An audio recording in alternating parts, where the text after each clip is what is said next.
যোদ্ধা হিসাবে না, সেনাপতি হিসাবে।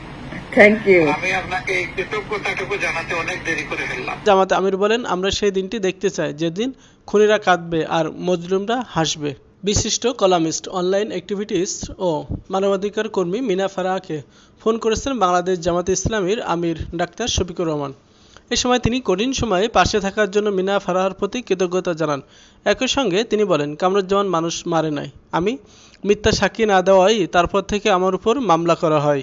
গতকাল শনিবার রাতে নিজের ভেরিফাইড ফেসবুক পেজে মিনা ফারাহ নিজেই বিষয়টি নিশ্চিত করেছেন। ফেসবুক পেজে মিনা ফারাহ লেখেন, সত্যের পক্ষে কাজের জন্য আমাকে ধন্যবাদ জানাতে জামাতে ইসলামীর আমির ডাক্তার শফিকুর রহমানের ফোন। ওই পোস্টে তিনি জামাত আমিরের সঙ্গে তার ফোনালাপে 4 মিনিট 49 সেকেন্ডে একটি অডিও সংযুক্ত করেন। ফোনালাপে জামাতে আমির ডাক্তার শফিকুর রহমান বলেন, যোদ্ধা হিসেবে নয়, একজন সেনাপতি হিসেবে ভূমিকা পালনের জন্য আপনার প্রতি আমরা কৃতজ্ঞ। আপনাকে এই কৃতজ্ঞতা জানাতে অনেক দেরি করে ফেললাম, এজন্য আমাকে ক্ষমা করবেন। দলের পক্ষ থেকে, আমার পক্ষ থেকে এবং বাংলাদেশে আমরা যারা মজলুম বাস করি তাদের সবার পক্ষ থেকে আপনাকে ধন্যবাদ জানাচ্ছি। আমাদের কঠিন সময় যখন কেউ দাঁড়ায়নি তখন আপনি আমাদের পাশে ছিলেন।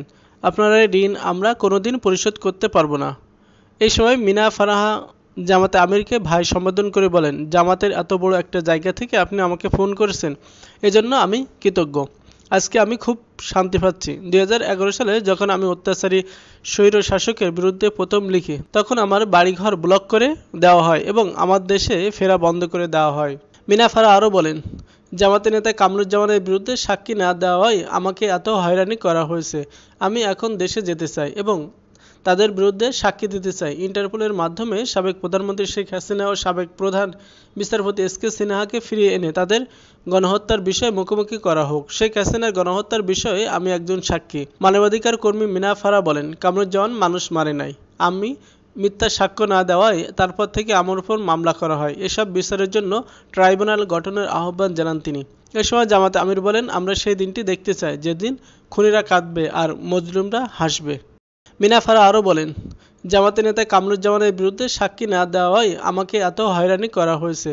আমি এখন দেশে যেতে চাই এবং তাদের বিরুদ্ধে সাক্ষী দিতে চাই। ইন্টারপোলের মাধ্যমে সাবেক প্রধানমন্ত্রী শেখ হাসিনা ও সাবেক প্রধান বিচারপতি এস.কে. সিনহাকে ফিরিয়ে এনে তাদের গণহত্যার বিষয়ে মুখোমুখি করা হোক। শেখ হাসিনার গণহত্যার বিষয়ে আমি একজন সাক্ষী। মানবাধিকার কর্মী মিনা ফারাহ বলেন, কামরুজ্জামান মানুষ মারে নাই, আমি মিথ্যা সাক্ষ্য না দেওয়ায় তারপর থেকে আমার উপর মামলা করা হয়। এসব বিচারের জন্য ট্রাইব্যুনাল গঠনের আহ্বান জানান তিনি।